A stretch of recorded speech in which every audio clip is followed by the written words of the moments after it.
Bakın, Diyarbakır anneleri 3 Eylül 2019 tarihinden beri 732 gündür burada nöbet tutuyorlar.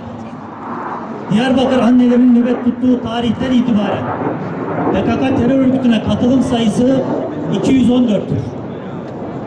Yine 3 Eylül 2019 tarihi itibariyle annelerin buraya nöbet tutmaya başladıkları andan itibaren PKK terör örgütünden ikna ile, sadece ikna ile dönenlerin sayısı 652'dir. Tam 3 katı. Allah'ın izniyle yok olmaya mahkumdurlar.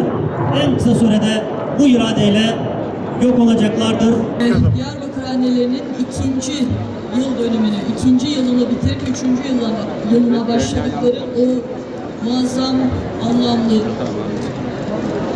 sahici, sivil direnişlerinin katılmak için, biz de desteklemek için bir kez daha buradayız. Kürtlerin hakları için ortaya çıktığını söyleyen örgüt.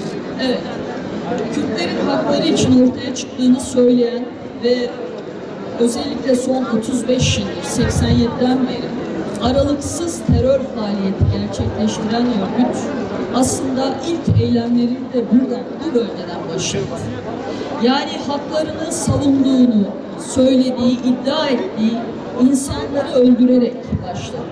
İnsanları katlederek, bebekleri katlederek başladı. Kendi haklarını savunduğunu iddia ettiği insanları kırarak, insanları sindirerek, insanları öldürerek, bölgeye gelen yatırımları engelleyerek, bölgeye gelen öğretmenleri bayrak direklerine asarak, bölgeye gelen doktorları öldürerek, bölgeye gelen ambulansları kundaklayarak, yol işçilerini öldürerek, barajları patlatarak.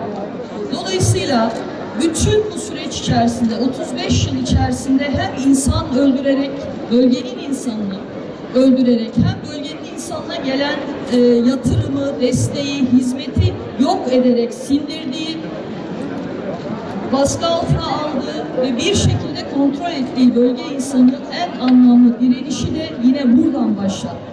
Diyarbakır annelerinin direnişi, Diyarbakır annelerinin mücadelesi kendiliğinden olması dolayısıyla, sivil olması dolayısıyla, bütün tehditlere, arkadaşlar 35 yıldır insan öldüren bir örgütün karşısına sadece şurada şu merdivenlere oturarak direnişe geçmek çok kolay bir iş değil. Tehditlerin olduğunu biliyoruz. Buna rağmen bu insanlar kaybedecek bir şeyimiz yok, çocuklarımızı istiyoruz diyerek bu mücadeleye devam ettiler. Bu çok önemli, çok anlamlı bir mücadele. Ve bir şey daha var, bakın. Örgütün kaçırdığı, kandırdığı çocukların arasında 30'dan fazlası 15 yaş altı. Dolayısıyla burada annelerin ve babaların verdiği mücadele son derece anlamlı, son derece kıymetli.